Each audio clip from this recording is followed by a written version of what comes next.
Everybody ready? Yes, I'll go. Sure. Lance Northcut, Northcutt, Salvey, Shostak, and Pritchard, and I represent the McCarthy family. What do you think about the sentencing today? Today marks the end of one chapter in this saga with the conclusion of the criminal matter.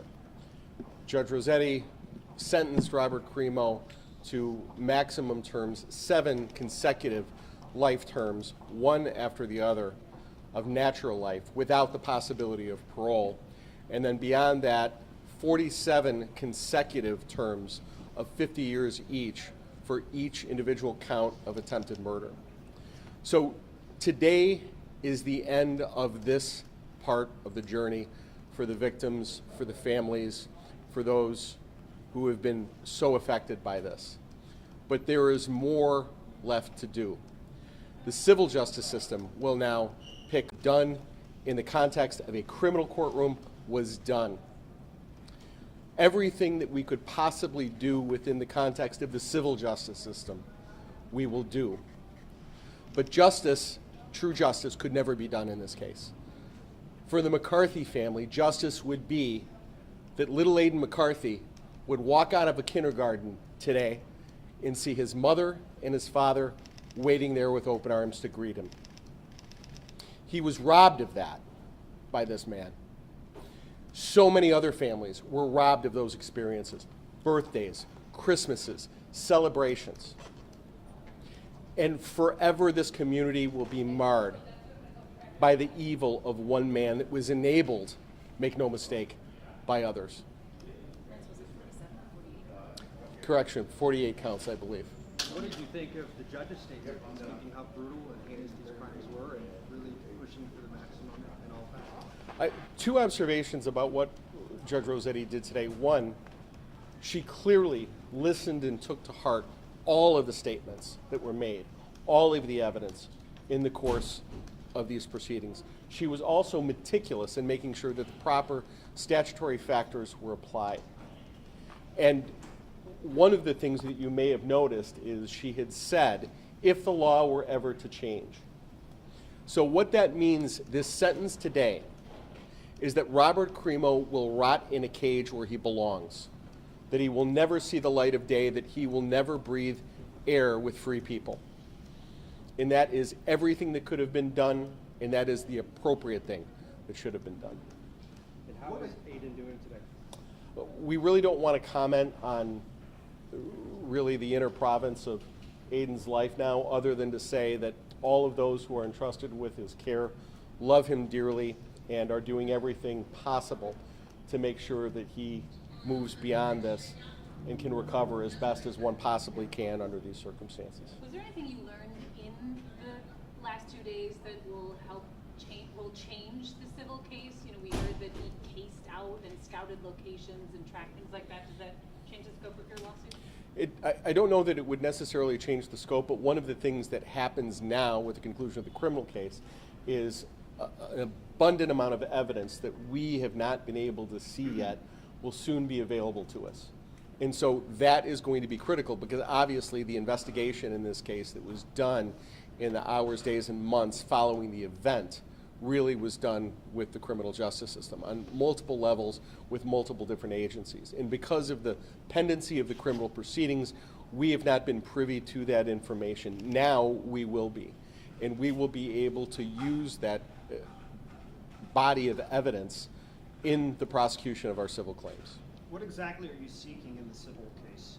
What we are seeking are damages on behalf of, with respect to our client, damages on behalf of those parties, including the gun manufacturer and the gun sellers, that were complicit in putting this weapon in the hands of someone who, by law and who, by any exercise of reasonable care, never should have had it.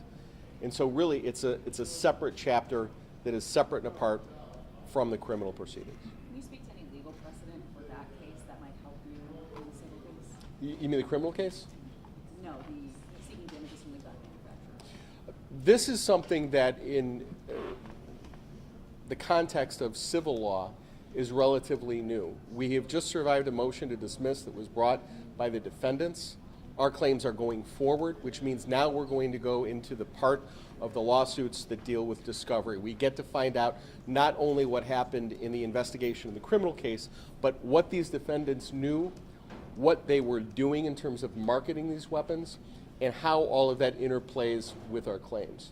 And so really, it's been a groundbreaking piece of litigation in the sense that we have survived this motion to dismiss, and now we are at issue. Now we are getting to the specifics of what occurred and why. Does that stand to protect people in the future, possibly? Most definitely. And one of the things that we have to start to realize is these gun massacres are not just the byproduct of one lone deranged individual at a time. And if there are not common sense steps taken to make sure that dangerous weapons do not get in the hands of dangerous people, we're going to be right back here. There is no question whatsoever. And so, separate and apart from addressing the harm that has happened to so many victims, part of this is to make sure that we are not doing the same thing, repeating the same tropes about thoughts and prayers, and then nothing changes, and we just go out and we wait for the next massacre. That can't happen anymore. The Second Amendment can live together with responsibility. And so that is something that anyone on any side of the political spectrum ought to be able to realize and agree with. As far as this body of evidence that you're going to get, is it everything? How are you going to get it? The evidence that we accumulate will take place through the exercise of the normal civil discovery process. There will be subpoenas to third parties. There will be requests, both written and oral, to the actual defendants. And that investigation is going to be exhaustive. We have the collective wisdom and power of a multiple number of firms that are all going to be participating in this effort, because these lawsuits, for purposes of discovery, are consolidated. So that is something that we anticipate is going to take a lot of time. It's going to involve a lot of fights, because they are not going to give up this information willingly or easily. And we are going to be ready for that fight starting today. I'm curious if Crimos' erratic behavior, including not showing up for court today and then whatever happened in that last hour or so, does that play a role at all in your proceedings, the civil proceedings? Is it going to come up, do you think? I think less so. Really what happened today was something that was unsurprising, coming from someone who has displayed such a profound level of cowardice. And it was interesting because when we first heard that he might be coming out for the proceedings, and it was a very dramatic moment, a deputy handed a note over to the judge, proceedings were stopped, and it was learned in the subsequent minutes that he might actually come out and face so many of the people who he has harmed. And what we realized is that had nothing to do with today's proceedings. It had nothing to do with the murders he committed, the attempted murders he committed. He wanted to complain to the judge about books that he wasn't getting in jail. So that says it all. Anything else? Okay, thank you, folks. Thank you.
Local Fox? Nobody?